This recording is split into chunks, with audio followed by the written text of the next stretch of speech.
Bueno, estamos comenzando una nueva serie que se llama De Película.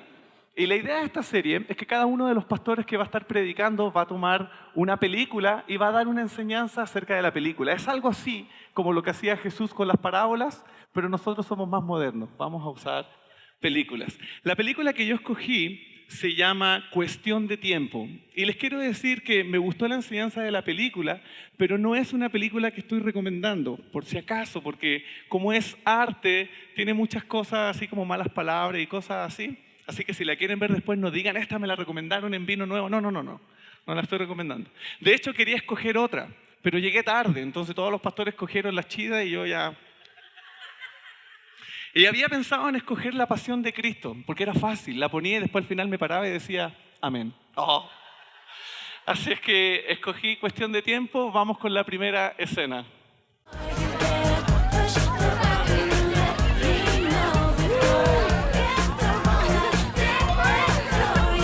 Ven, ya casi es medianoche, rápido. ¿Permiso? ¿Con permiso? Hoy tenemos que encontrar una... ¡Oh! ¡Oh, Dios! ¡Oh, Dios! Oh, ¡ay, todos nos equivocamos! Ya cállense. Lo siento. ¡Ya ven! 6, 5, 4, 3, 2, 1. ¡Feliz Año Nuevo! ¡Feliz Año Nuevo! Lo siento.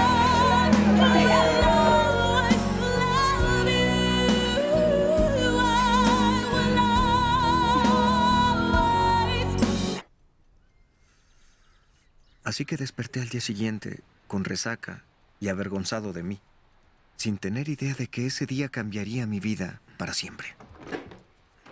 Tonto, ya levántate. Ay. Papá quiere verte.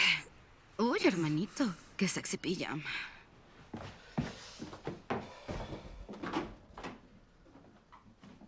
Tim, adelante. Toma asiento. ¿Estás muy formal? Pues, sí. Es un momento raro para mí, porque es igual al que viví con mi padre cuando cumplí 21 años y después de eso, mi vida se transformó, así que lo abordo con mucho nerviosismo. Te escucho. Cuando quieras, todo es muy misterioso. Guarda un secreto. Y el secreto es que los hombres de la familia pueden viajar en el tiempo. Bueno, siendo precisos, viajar al pasado. No podemos viajar al futuro. Pero cuando regrese aquí, luego de encerrarme en un armario con los puños apretados, vas a estar en serios problemas. Inténtalo. ¿Quieres? Ay, Tim, trata de hacer algo interesante. ¿En serios problemas? En verdad, créelo.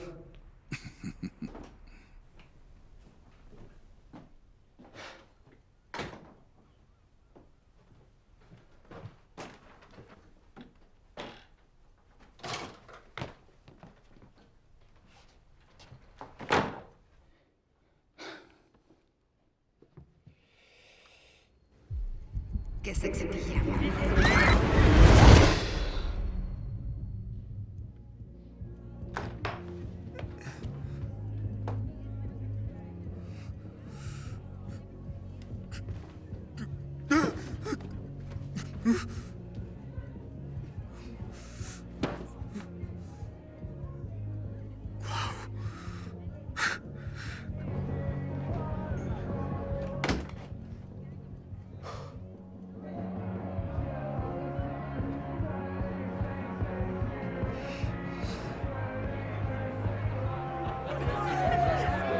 ¿Estás bien, Tim? Sí, bien, excelente. Qué bien, sí. ven.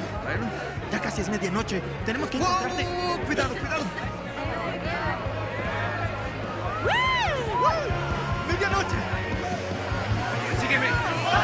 7, 6, 5, 4, 3, 2, 1. ¡Feliz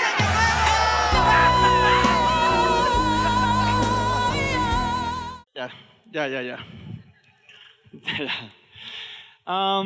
Excelente escena. Él recibe una información que va a cambiar quién es y por supuesto va a cambiar cómo vive su vida a partir de ahí, ya que su papá le dijo que ellos tienen algo que va de familia que puede viajar en el tiempo. No pueden ir al futuro, solamente pueden ir a un lado donde ya estuvieron. Ahora la pregunta para nosotros acá es, ¿qué tipo de información o qué te han dicho alguna vez que también ha definido quién eres tú y por qué haces lo que haces? Y sin ir más lejos, una pregunta para nosotros ahora es, ¿por qué hacemos lo que hacemos? ¿Por qué estamos acá? ¿Por qué ustedes un domingo en la mañana, en vez de quedarse descansando, toman su auto y vienen a un edificio para escuchar hablar a una persona que va a hablar acerca de un libro que fue escrito hace miles de años, en un país totalmente lejano, en una cultura súper diferente a la nuestra y en un idioma totalmente desconocido para nosotros? ¿Por qué hacemos eso? Y para esto un poquito de historia, y quiero usar la Biblia de una manera, desde altura, poder verla, porque creo que muchas veces los problemas que tenemos como cristianos es de que nos acercamos a la Biblia de manera parcializada. O sea, leemos un capítulo acá, un versículo por acá, otro capítulo. Y para mí esto es como, imagínense que con Glorita rentamos una película. Generalmente las películas duran 2 horas.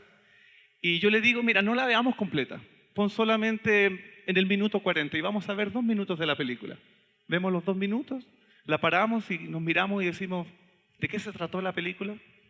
Obviamente no vamos a entender el contexto general. Es muy probable que el que pensamos que era el malo al final era el bueno. Entonces es importante tener una visión completa de la Biblia. Por ejemplo, si yo leo el versículo 1 de la Biblia, Génesis capítulo 1, versículo 1 dice, en el principio Dios creó los cielos y la tierra. Y ese versículo nos presenta un montón de preguntas. La primera pregunta es, ¿en el principio de qué? Si Dios no tiene principio. Sin embargo, sigo leyendo la Biblia completa y llego a Apocalipsis y encuentro a Jesucristo glorificado y diciendo de Él, yo soy el principio. ¡Pum! En ese momento se prenden todas las luces, volvemos al versículo 1, en el principio Dios creó los cielos y la tierra, en Cristo. Por lo tanto, eso nos muestra inmediatamente que la Biblia tiene un hilo conductor y que toda la Biblia apunta a Cristo. Ahora les quiero hablar acerca de la historia de Abraham e Isaac. Y también esta historia presenta muchas preguntas, sobre todo para el mundo no cristiano. La clásica pregunta es, ¿qué clase de Dios le pediría a una persona que sacrifique a su hijo para agradarlo? Es la clásica pregunta que, ¿tú crees en Dios? ¿El que pide niños? Y para responder a esta pregunta, un poquito de historia. La Biblia comienza hablándonos acerca de Adán y Eva, cómo cayeron, y nos comienza a mostrar la progresión del pecado. Vamos viendo cómo un hijo mata a su hermano y en unos pocos capítulos ya vemos toda una civilización en contra de Dios, construyendo una torre para poder ser ellos mismos dioses. En este contexto donde nadie se relaciona con Dios, el hombre llegó a una observación básica de supervivencia. Se dio cuenta que para poder vivir era necesario comida y agua. Y para que los alimentos crecieran, era necesario tener sol y lluvia. Pero necesitaban estos elementos en una justa medida, porque mucha agua y las plantas se ahogan, poca agua y se secan, mucho sol y las plantas se marchitan, poco sol y se mueren también. Así que el hombre se dio cuenta de que dependía de fuerzas que estaban fuera de él. A estas fuerzas ellos le llamaron dioses. Así que, ¿qué pasaba si tenías una buena cosecha? Separabas una parte de tu cosecha, la ponías en un altar y la ofrecías a estos dioses. Pero ¿qué pasaba si a pesar de dar tu ofrenda, el sol no brillaba, no llovía y tus animales seguían enfermos? Por lo tanto, el hombre empezó a pensar y a sentir de que no estaba dando, y dilo conmigo, suficiente. Dilo conmigo, suficiente. No era suficiente. Así que la religión en ese tiempo antiguo comenzó a poner una ansiedad en el hombre, en querer dar más y más. Y esto lo podemos ver en una biblioteca, en libros antiguos, podemos ver cómo el hombre empezó a dar más y más. Si partió tal vez con una cosecha, después se fue a animales, a muchos animales, y siguió y siguió y siguió. En el Antiguo Testamento incluso encontramos a los profetas de Baal, que ellos después de darlo todo comenzaron a rasgar su propia piel y vertir su propia sangre para agradar a estos dioses. Así que llegó un momento donde ya tenías que ofrecer lo más preciado. para ti. Y lo más preciado para uno, ¿qué es? Un hijo, un niño. En la historia de la religión antigua podemos encontrar los sacrificios de niños siempre. Y ahí vemos cómo el sacrificio de niños se esconde en los bordes del Antiguo Testamento. Y en este contexto encontramos a Abraham. Y Dios le dice a Abraham, dame a tu hijo que tanto amas. La primera vez en la Biblia que aparece la palabra amor. Dame a tu hijo que tanto amas. Lo que me llama la atención es que Abraham no protesta, no contesta, no se enoja, no hace nada, ni siquiera pregunta cómo lo hago. Porque podría decir, ok, ¿cómo te doy mi hijo? No, él sabe exactamente qué hacer, porque la religión así lo decía. Abraham, y dice el versículo ahí en el capítulo 22 de Génesis, de madrugada se levantó de madrugada y ensilló su asno, también cortó leña para el holocausto. O sea, Abraham va decidido, sabe lo que tiene que hacer, no arrastra los pies. Como mis niños, por ejemplo, en las mañanas, como nosotros llegamos antes de las 8 de la mañana acá, los levantamos y ellos vienen así. Abraham no hace eso, no arrastra los pies, él sabe lo que tiene que hacer. Sin embargo, esta historia va a tomar un giro absolutamente revolucionario para la época. Porque en el momento cuando Abraham va a sacrificar a su hijo, el ángel del Señor dice, no, no lo hagas. Y el Señor provee un sacrificio. Es absolutamente revolucionario. Imagínense a la primera audiencia, a las personas de ese tiempo que escucharon esta historia. Bueno, Abraham conoció al verdadero Dios y Dios le pidió a su hijo. Ah, bueno, sí, eso es lo que hacen los dioses. Sin embargo, Dios detuvo el sacrificio. ¿Cómo? Los dioses no hacen eso. Los dioses no detienen los sacrificios. Es más, este Dios dio el sacrificio. Como si la adoración se trata de nosotros dando a los dioses. Nunca hemos visto un Dios que nos da a nosotros. Así que respondiendo a la primera pregunta, ¿qué clase de Dios le pediría a un hombre que entregue a su hijo para satisfacerlo? La respuesta es, este Dios no. Este Dios no. Y esta historia no se trata de Abraham. Si bien reconocemos la fe de Abraham, porque la pueden leer, esta historia tiene muchos puntos hermosos, como cuando Abraham va a sacrificar a su hijo, le dice a los criados, le dice, voy a ir a sacrificar, está el niñito ahí, pero voy y vamos a volver juntos. Me encanta la fe de Abraham. Y sin embargo, Abraham va por 3 días caminando junto a su hijo. Cuando lo ve, son 3 días que su hijo está tan vivo como muerto. Y eso nos remonta a la historia de Cristo. Un hijo que estuvo 3 días muerto, pero tan vivo como nunca. Y cuando Él resucitó, cambió la historia de la humanidad. Así como esta historia cambió la historia de la humanidad. Esta historia cambia la historia de la humanidad. Dios está dando a conocer a Abraham como un Dios que provee, como un Dios que ama, como un Dios que da. Era absolutamente revolucionario. Este Dios es diferente. Este Dios nos ama. Y es una bonita historia, excepto que no termina ahí.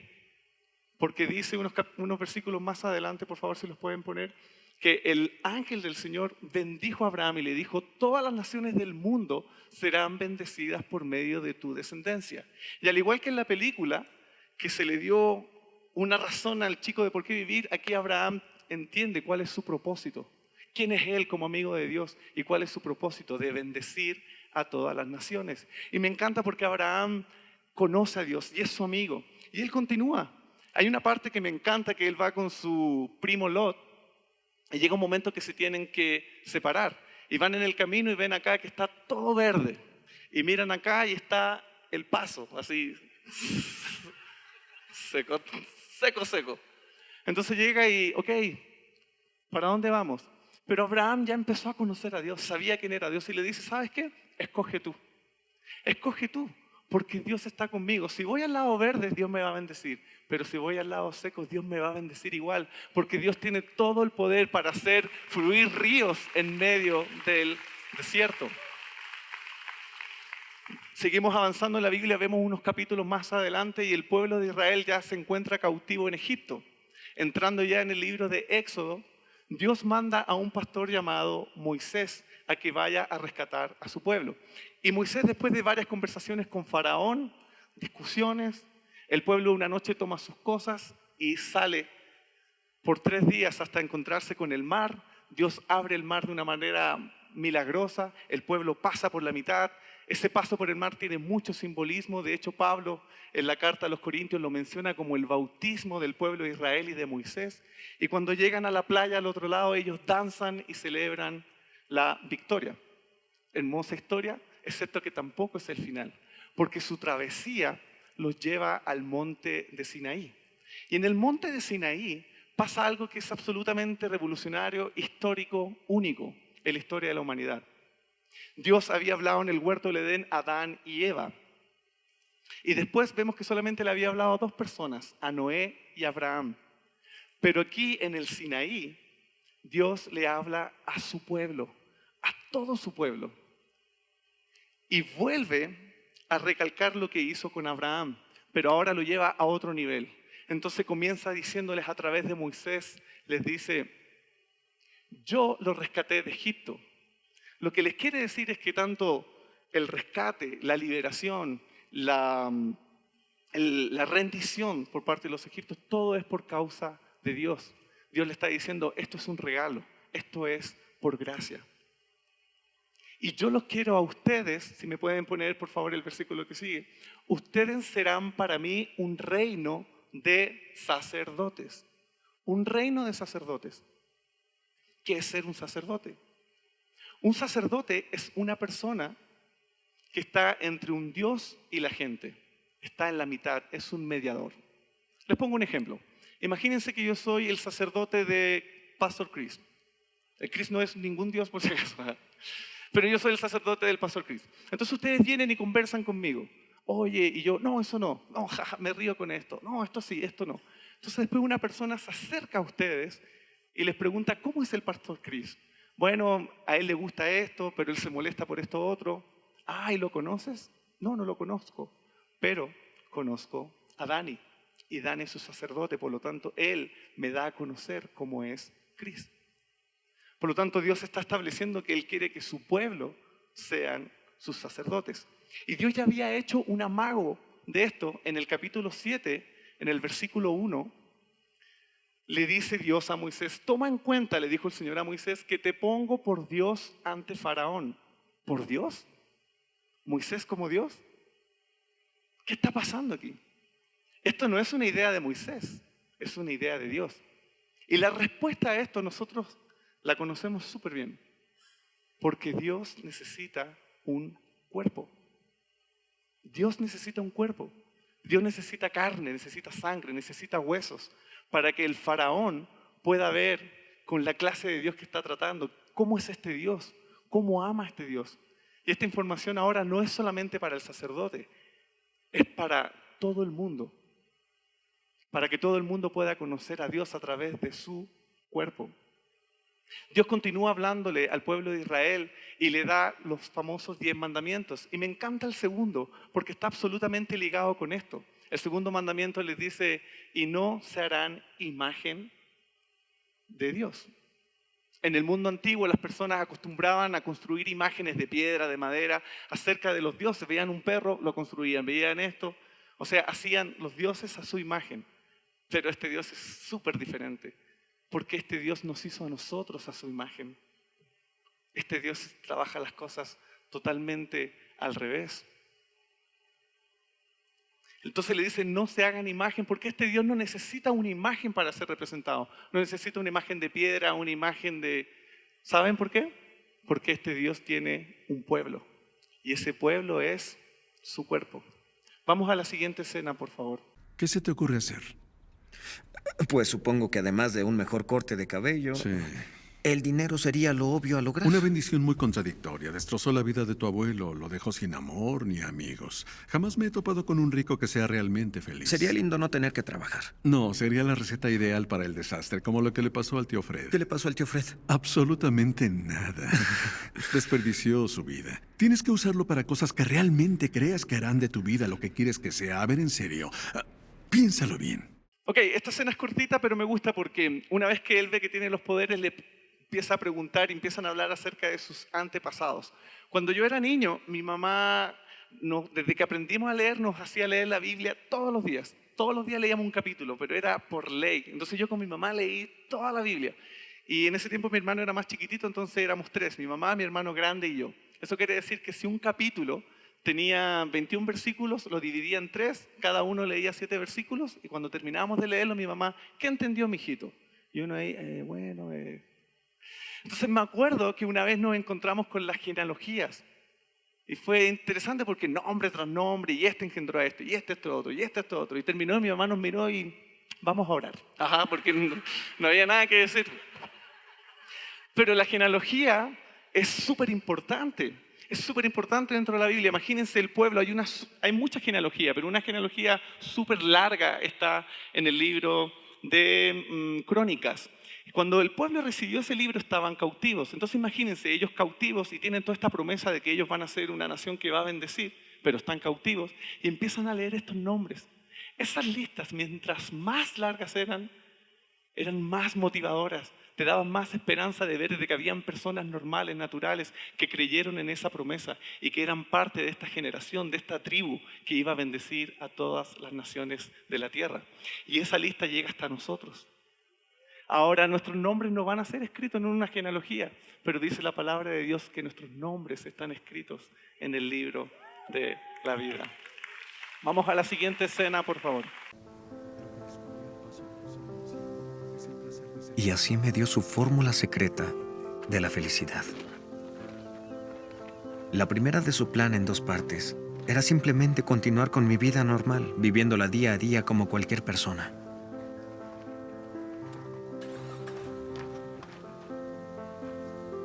Es el estado de nuestra deposición, con un párrafo corregido y resaltado. Objetivo estatutario según etcétera, etcétera. Rupert, ¿no puedes hacerlo mejor? Sí, claro, tiene mucha razón, señor. Puedo modificarlo. Asunto número 2.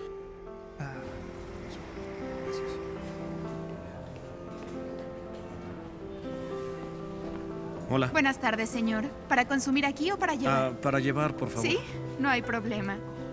Bien, serían 4,24, por Bien, favor. tenga. Gracias. Muchas gracias. Bien, aquí está su cambio, señor. 66 centavos. Gracias. A usted. ¿Qué tal, señora? ¿Su orden es para llevar?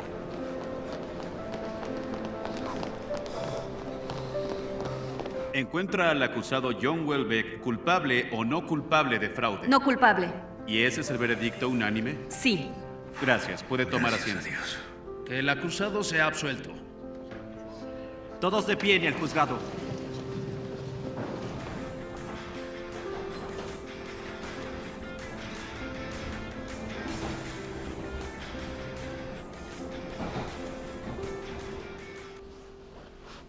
¿Apagó la luz?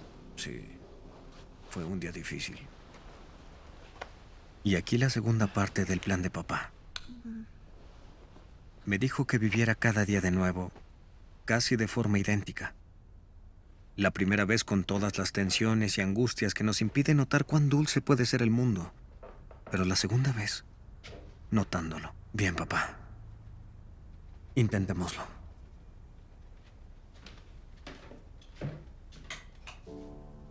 ¿Cuál es la deposición actualmente? Esta es la deposición. Con el párrafo revisado. I know it doesn't seem that way, Todos los distintivos de... No but puedes hacerlo maybe mejor. it's the perfect day. Buenas tardes, señor. Buenas tardes. ¿Para comer aquí o para llevar? Para llevar. Sí, no hay problema. ¿Quiere una bolsa? Así está Bien, bien. 6.23, por favor. But if we Disfrute el resto de su día. Gracias. Adiós.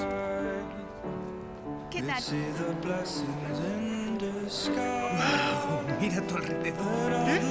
¿No es hermoso este lugar? Sí. Vámonos. Mucho. though a trouble seems No culpable. there's gold in them hills. There's gold in them hills. So don't lose heart.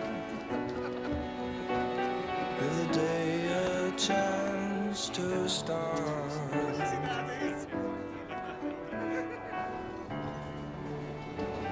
There's gold in them hills.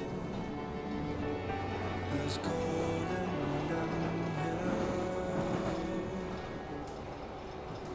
¿Y no fue tan mal día a pesar de todo? No, bastante bueno en realidad. Fue un buen día, de hecho, diría yo. El papá le da el secreto para la felicidad, le dice que viva todos los días 2 veces. Una vez con todos los problemas y tensiones que hay, y la segunda disfrutando, viendo lo bueno que hay. Le voy a decir un spoiler porque al final de la película él lo lleva a otro nivel. Él decide nunca más viajar en el tiempo y vivir los días una vez, pero viviéndolos al máximo. Y lo que les quiero enseñar a través de esto no es qué es lo que tienen que hacer y cómo tienen que vivir, sino que quiero decirles quiénes son ustedes. Porque si tú sabes quién eres, te vas a comportar de acuerdo a quién eres. Por ejemplo, yo tengo 2 niños, son hombres, y yo no estoy diciéndole, ustedes son hombres, jueguen más brusco, jueguen con carros, no jueguen con muñecas. Yo no hago eso, no ataco su comportamiento, sino que potencio quiénes son ellos como hombres. Por lo tanto, se van a comportar como hombres. Los primeros cristianos comenzaron a decir que si te identificabas con la cruz de Cristo, podías tener un cambio esencial. Y esto no era algo nuevo, era algo que estaba dando vuelta en las religiones de ese tiempo, porque se daban cuenta de que estábamos hechos yendo hacia el mal. Por más que intentáramos hacer lo bueno, no lo hacíamos. Así que necesitábamos un cambio de esencia.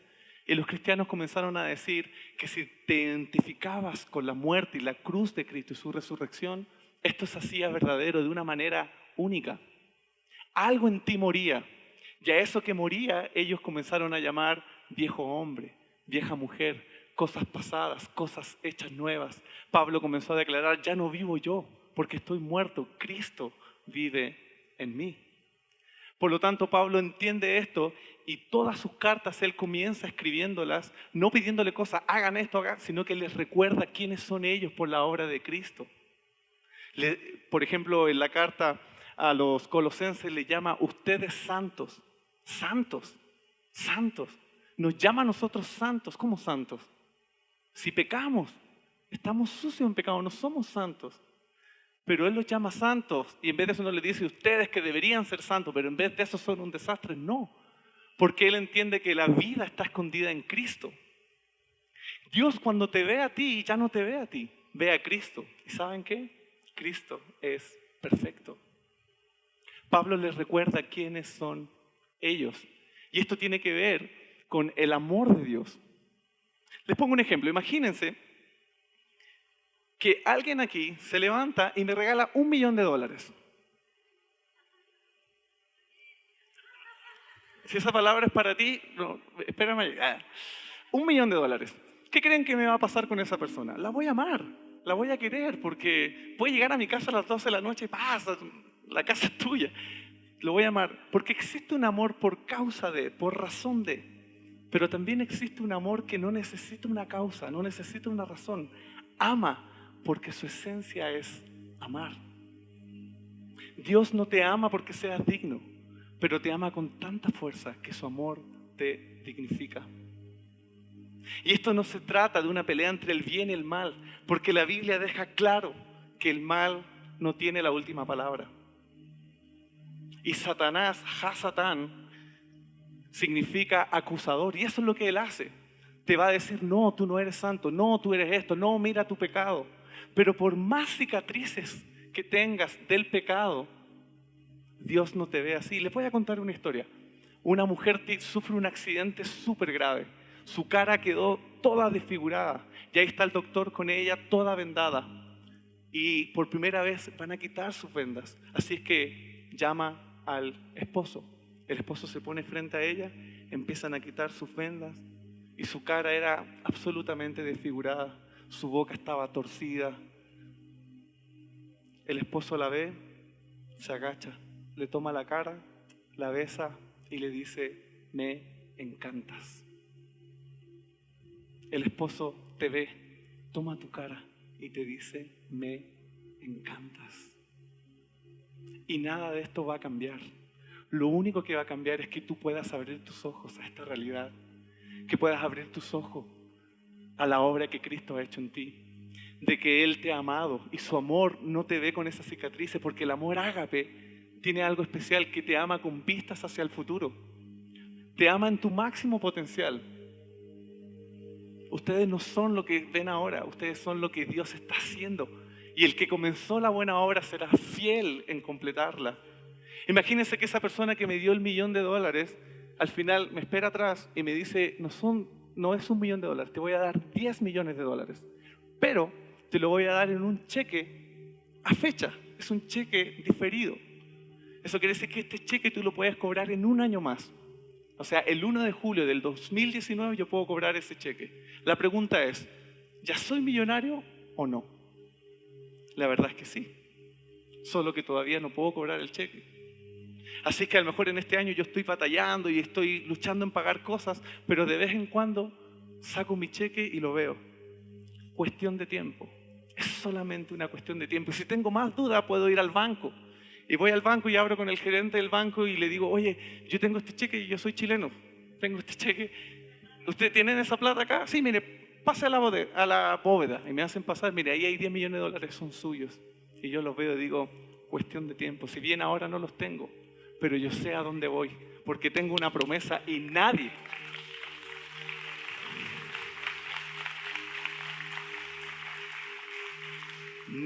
puede quitar esa promesa. De chico a mí me dieron palabras ágapes. A lo mejor tú también has vivido tu vida con palabras ágapes. Me dijeron una vez, el Señor te va a sacar de Chile, te va a llevar a otro país. Y yo era súper pobre, pero sacaba mi cheque. Cuestión de tiempo, es cuestión de tiempo. Con Glorita también en nuestro ministerio. Éramos novios, el Señor nos dio palabras y no veíamos nada, pero sacábamos nuestro cheque. Es cuestión de tiempo. Tú ya eres la persona que Dios dijo que eres. Tú no eres lo que tus padres dicen que eres, no eres lo que el acusador dice que eres. Y Dios dice que eres santo porque has sido comprado con la sangre de Cristo. Yo te quiero invitar a que te pongas de pie. El equipo de alabanza puede ir pasando.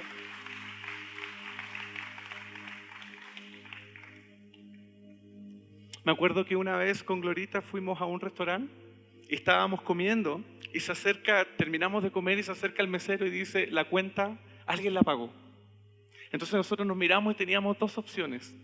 Una era insistir en pagar o la otra era creer que es verdad que alguien la había pagado. Y eso significaba tomar un paso de fe. Y ese paso era pararnos del lugar y salir del lugar sin que nos agarre la policía. Tú también tienes esa opción. Puedes vivir insistiendo en pagar la cuenta, en dar más. Puedes seguir viviendo como vivía la gente antigua, ofreciendo más a los dioses para que estén de tu favor. O puedes vivir en la libertad de que alguien ya pagó tu cuenta.